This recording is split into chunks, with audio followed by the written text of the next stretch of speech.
I ended up actually getting let go from Universal Music Group, and so from Decca Publishing. And so I just kind of took that as kind of like the kick I needed to kind of get things going. And luckily I'd already been like laying a little bit of groundwork. So I just really kind of went full steam ahead. When I started really thinking about what Spectra was going to be, or even how the name Spectra, I was basically kind of like turned inward a lot and was just like, well, now's my opportunity to create something in the way that I want to create it and put a lot of like myself into it. And something I've been very, very passionate about is trying to further, the diversity initiatives and try to get more voices, more underrepresented and marginalized voices into the scoring space. And I was like, well, now I actually have the opportunity to do that and kind of like run with it myself.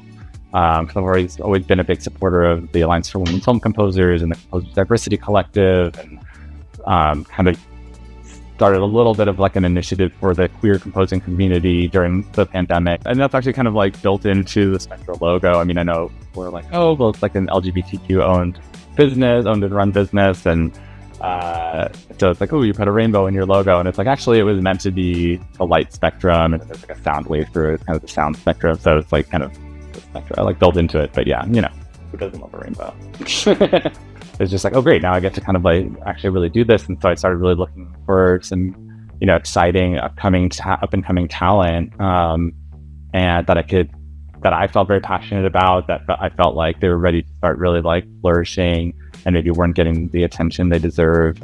So that I just really dove into it. And, the word Spectra is actually the plural of spectrum. So it's kind of the idea of just like all these different sort of spectrums of who people are, identity-wise, musically. I also work with folks that kind of come from more traditional scoring routes, going to Berkeley and assisting other composers, all the way to people who come completely just from the artist world and started getting into scoring and kind of everything in between. So there's that element of diversity, and yeah, it's just been really fun to get behind some exciting new talent. Very, very excited about the folks that I work with. I've now be celebrating 3 years of Spectra, so it's been a really, really fun journey, and I'm actually really proud of what I've built and just continuing to build and continuing to do it.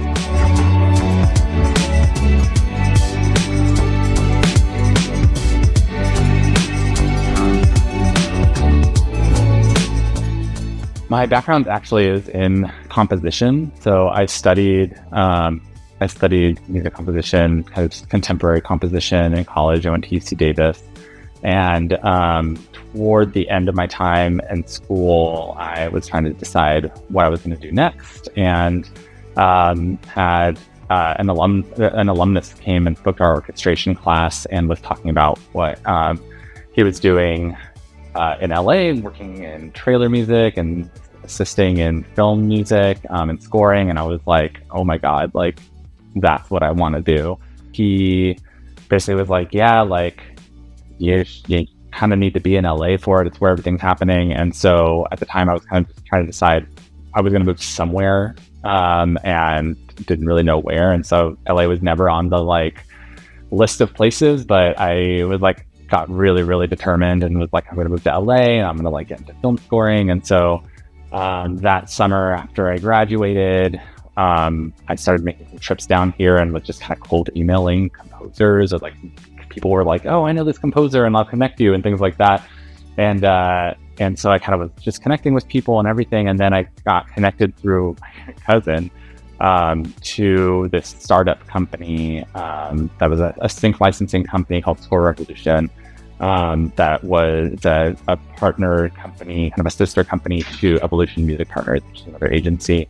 And they were just starting this sync licensing company that was focused on licensing film music, basically taking existing scores and licensing it. So I kind of started there as an intern and kind of working with the catalog, and then very quickly kind of got hired and was just really into it, and got really into it, kind of started nerding out about cataloging. And that's where also already to jump ahead, like my love for like disco and what disco's doing is kind of comes from, is because I'm like a total like cataloging nerd, and like I've been part of creating proprietary systems for like cataloging and searching, and then also just like love working in different systems.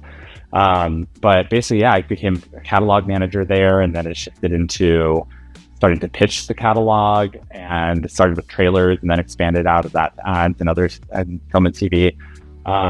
And then after a couple of years, and it basically was kind of like running operations there and creative. And in that process, did some soul searching and moved away from like doing my own sort of scoring career, composing career. And because of that, became very passionate about working with composers who were doing it. And so then I ended up becoming an agent at Television Music Partners. And so kind of doing that and running the sync company. And then, some new opportunities came up, and I was with them for about 5.5 years. So it was kind of time for trying something new. And I ended up moving on to another sync role, but was kind of like not really, I didn't really want to step away from the agent role, but it was just kind of time for some new changes. And so then I kind of, the next few years was working in sync, most recently at Decca Publishing. So I was still working with composers, but kind of being sync creative, and we started calling it Sync A&R, and kind of creating stuff for sync and working more and more closely with the composers. Doing a little bit of like getting film and TV projects for people, but a lot of the bigger composers we worked with have agents already. So I was focused more on other spaces. I started really kind of like thinking a lot about starting something of my own kind of in 2019, and was kind of talking to a few people, engaging, if it felt like there was space for some more representation, or, and was getting some feedback like, oh yeah, there's like lots of composers who are starting to get a lot of good work, but don't have representation yet, and things like that. And,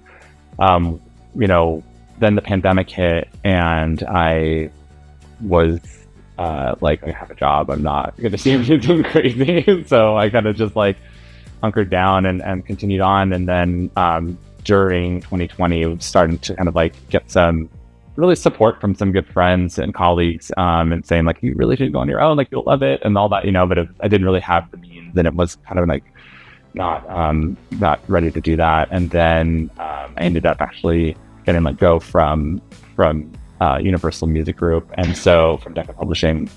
And so I just kind of took that as kind of like the kick I needed to kind of get things going. And luckily I'd already been like laying a little bit of groundwork. So I just really kind of went full steam ahead. I mean, obviously the very base goal is just like continuing to grow my clients' careers. That is really what it's all about. Even just in the past 3 years, the journey I've gotten to be on with some of my clients, and like getting their first and second, third series, like their first, bigger feature or different things like that. It's just, it's really fun, and it's really exciting, and it's really gratifying. And it's just like very meaningful to be a part of that. Even just like I don't want to belittle what I do, but it's just like in some senses, it's like being like such a small part of that, to just kind of like at least make the opportunity happen so that they can go and just write some amazing music. For me, it always feels exciting, even when I'm just kind of talking to friends or family or just people out and about who aren't necessarily like in the industry, and they like know like a project that a client did, or were like, oh my god, I actually really love the music in that show, like that's your client, that's so cool. And I'm just like, that is really cool. So just continuing to grow that. I started using Disco when I was working at Decca Publishing, and because we kind of were like our own little boutique division, even though we were under Universal Music Group, we kind of had a bit of the flexibility to kind of use the systems we wanted initially to, house our music, and pitched it up to the sync team. And, I'm very, like I said, I love cataloging. I love like having a good system for everything and all that. So like, I kind of really dove into that, and I was like, this is like, I like what this is doing. It's actually doing a lot of stuff that I kind of had like thought about for a platform previously and things like that. I was like, so we ended up implementing it, and we're kind of just the only ones using it. And then eventually Disco did a big like deal with Universal, so people started using it across, and I actually ended up being part of some of those initial meetings because I was basically the only person in the company, me and like my colleague, but at least in the US here, I was the only person in the company at the time using Disco. So I was like, well, here's how I'm doing it, and here's what it can do, and all that. So it was kind of fun to be a little part of kind of like implementing that and bringing that to the table. But so when I started Spectra, I was like, no question. I was just like, Disco is going to be what I'm going to use. But it was very interesting because, the way that I'm using Disco is a bit different. On the sync side, it's the same, but as far as, so I use it to create my clients' reels to pitch them. And so, I think it's just a bit of a different, a lot of the music in my catalog isn't music I own or rep. I'm just housing it for my clients, and so that we can quickly pull reels together and everything. So, it's definitely, I think, a little bit different. Although I do know some of the other agencies are using it similarly as well now, which is great. Just a good tool, So it's I kind of house like both sides of the business in it, and really, use it to catalog everything and make nice pitches. When Pages launched, I jumped on it the next day, and I was like, "Oh my god! Now I can make all these reels look so pretty." And I know like all my clients love how they look, and I think it just is such a nice presentation when people receive the reels. So it'll be a playlist of selections of existing music from clients that are curated kind of for the project that we're pitching on.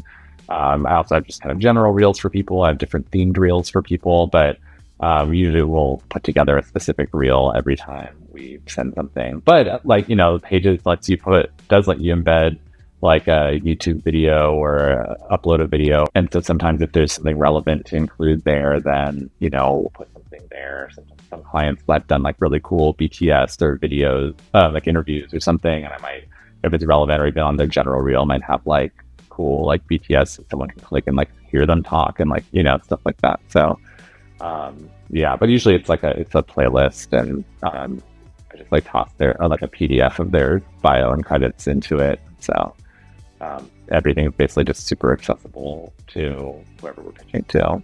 I was using so many different systems to accomplish this one task of like metadata tagging music, housing it somewhere, delivering it to people in a way you want to, like all that stuff. And it was like, I'd use like 3 or 4 different systems to do each element of those things, where it's like you're creating the metadata here and the music's over here, and then using a system to combine them, and like, like all that kind of stuff. So I think really it was just kind of like about like, how can we start putting all this stuff in one place and having it be so that people on both ends are using the same system, saying like, let's say the person pitching and the music supervisor, whoever is like receiving the music, and just cut down on so much uploading and downloading and duplicating and like all this stuff. Like the fact that like any given file lives once throughout all of Disco is just, even still, I think I've kind of moved away so much from using like Box and Dropbox and stuff. But like if you're creating like, let's say you're creating folders to be playlists in Box or Dropbox, it's like you have to copy this track and move it here, and you're just like adding to the amount of space of like storage that you're using and like all that stuff. And so the idea of like being able to have it live in all these playlists or wherever you want it to be, and it's still the same file, and you update it and it changes everywhere. It's just like, it's what's needed. And maybe that's unique to music and how we work with music and everything. And so it needs a unique system. But to me, it's just kind of like all those things. And then it was like Disco emerged, and I was like, yeah, I gotta get behind this.